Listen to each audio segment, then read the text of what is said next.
South ఇండియాలోని అతి తక్కువ ధరలకి రత్నాలనందించే ఏకైక సంస్థ 6JVR.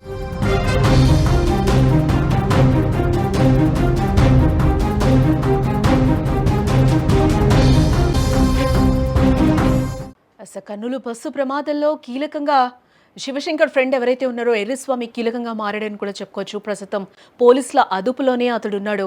ఇప్పటికే కీలక స్టేట్మెంట్ కూడా ఎర్రస్వామి పోలీసులకు ఇవ్వడం జరిగింది. ఎర్రస్వామి గురించి స్థానికులు చెప్పిన షాకింగ్ నిజాలు వింటే కూడా అందరికీ ఒక రకమైన భయం కూడా వస్తుంది. 6 నెలలకు ఒకసారి ఇంటికి వస్తాడు అంటూ కూడా అక్కడున్న స్థానికులు అయితే వివరణిస్తున్నారు. ఎర్రస్వామికి సంబంధించి ప్రస్తుతం ఇంట్లో ఎర్రస్వామి తల్లి లేనట్లుగా కూడా తెలుస్తూ ఉంది. హైదరాబాద్లో ఎర్రస్వామి జాబ్ చేస్తూ ఉంటాడని కూడా అక్కడున్న స్థానికులు చెప్తున్నట్లుగా కూడా తెలుస్తోంది. ఎర్రస్వామి కర్నూలు బస్సు ప్రమాదంలో అత్యంత కీలకమైన వ్యక్తిగా కూడా మనం చూస్తూ ఉన్నాం. ఇప్పటివరకు కీలకమైన వ్యక్తి ఎందుకయ్యాడు అంటే బస్సు ప్రమాదం జరిగిన రాత్రి ఏం జరిగింది అనేది పూర్తిగా తెలిసిన వ్యక్తి ఎర్రస్వామి మాత్రమే. ఇక ప్రస్తుతం ఎర్రస్వామి పోలీసుల అదుపులో ఉన్నట్లుగా తెలుస్తోంది. అయితే మొదట శివశంకర్ను బస్సు ఢీకొట్టడం వల్లే ప్రమాదం జరిగిందని అందరం అనుకున్నాం. అదే నిజమని కూడా తెలుసుకున్నాం. కానీ ఎర్రస్వామిని అదుపులోకి తీసుకుని విచారించిన తర్వాత అసలు నిజం బయటకు వచ్చింది. శివశంకర్ బైక్తో డివైడర్ను ఢీకొట్టడం వల్లే చనిపోయాడంటూ కూడా పోలీసులు నిర్ధారించడం జరిగింది. ఇక ఇదిలా ఉంటే ఎర్రస్వామి గురించి స్థానికులు కూడా కీలక విషయాలు అయితే చెప్పడం కూడా జరిగింది. అంటే మొదటగా మనం చూస్తే శివశంకర్ తాగి ఎవరైతే ఎర్రస్వామి శివశంకర్ ఉన్నారో బైక్ మీద వస్తూ కూడా వాళ్ళు అక్కడ మందు తీసుకున్నట్టుగా కూడా వైన్ షాప్లో తెలుస్తూ ఉంది. మద్యం సేవించారు ఆ టైంలో అనేది కూడా తెలుస్తుంది. ఒక్కసారి కాదు 2 సార్లు వాళ్ళు అక్కడ వైన్ కొన్నట్లు కూడా అదే వైన్ షాప్లో మందు కొన్నట్లుగా కూడా మనకు అక్కడ తెలుస్తుంది. ఆ సీసీ ఫుటేజ్ను కూడా అధికారులు బయటకు రిలీజ్ చేయడం జరిగింది. మీడియా కూడా అది మనం చూసాము. ఈ నేపథ్యంలోనే అక్కడ ముందుగానే కర్నూలు బస్సు ఏదైతే మనకి ప్రమాదం జరిగిందో అంతకంటే ముందే అతనికి యాక్సిడెంట్ జరిగింది అనేది కూడా తెలుసు. ఆ టైంలో అక్కడున్న శివశంకర్ వదిలేసి కూడా ఎర్రస్వామి వెళ్ళిపోయిన పరిస్థితి అయితే మనం చూసాం నిన్న మొన్నటి వరకు కూడా. ఎందుకనంటే ఎవరైతే మృతుడు ఉన్నాడో తననైతే నేను సైడ్కి లాగాను కానీ బట్ బండిని లాగలేకపోయాను. ఈ నేపథ్యంలోనే బస్సు ప్రమాదం జరిగింది అనేది కూడా పోలీసులకు ఒక వాంగ్మూలం అయితే ఎర్రస్వామి ఇవ్వడం జరిగింది. ఇదే నేపథ్యంలో ఎర్రస్వామి హైదరాబాద్లో పనిచేస్తూ ఉంటాడని కూడా తెలుస్తూ ఉంది. ఎర్రస్వామి తల్లి అయితే ప్రజెంట్ అక్కడ లేనట్లుగా కూడా తెలుస్తుంది.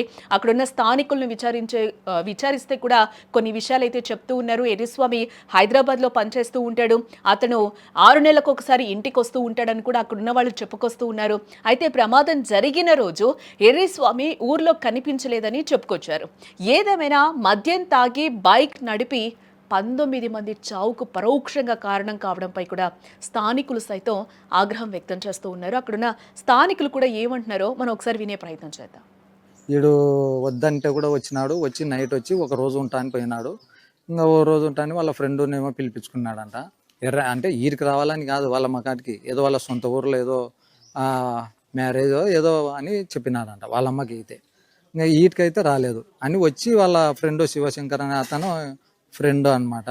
ఆయన ఆ అబ్బాయిని పిలుచుకొని ఇద్దరు పోయినారంట. కానీ ఈటికి రాలే. చిన్న టేకూరులో పోయిన్లు ఉంది కదా, అక్కడికి వెళ్ళి ఏమన్నా ఆడ మందు తీసుకున్నారేమో తెలియదు. మళ్ళీ ఆడ చూస్తే సరిపోతుంది. కానీ ఆడ పోయినా కూడా పోలీసులు ఏమో నిన్న పోతే ఆ ఇంటి ఓనర్ని అడిగితే ఏం చెప్పలేరంట. ఓ మందు తాగలేరంట, ఎక్కడో బయటనే తాగి పోయినారంట. అది ఆమె చెప్పింది. ఆ శివశంకర్ అనే పిల్ల మా ఫ్రెండ్ గారు తాగినాడు. ఫుల్ డ్రైవింగ్ చేస్తున్నాడు. డ్రైవింగ్ చేసినప్పుడు డివైడర్ని కొట్టినాడు. మధ్యాహ్నం డివైడర్ అంటే ఇట్లా గడ్డి ఉంటుంది కదా పార్కులా చెట్లుండి, నేను ఎగిరి దాన్ని కొడతాను యువతల దాంట్లో పడినాను. వాడు యువతల ఎగిరి డివైడర్ కొట్టుకొని కింద పడినాడు. ఇంకా బస్సులు వస్తాయని గుంజుకొని సైడ్ పోయి ఊపిరి ఉందేమని ఒత్తితే ఏం చనిపోయినాడంట. అప్పటికి ఇంకా వచ్చే మొబైల్ ఏముంటే జోయిల్ వేసుకున్నాడంట. జోయిల్ వేసుకొని మళ్ళీ బైక్ తీయనికి పోతే దబిగ్గిన బస్సు వస్తే అవతలకి దుంకి ఇంకా బైక్ గుంజుకుంటూ పోయిందంట. అది 300 మీటర్లు అట్లా. ఇంకా అప్పుడు చూసి అది మంట బగ్గనే వరకు అక్కడనే ఉన్నాడంట. ఆ తర్వాత చిన్న టేకూరుకు పోయినాడని చెప్పిందంట.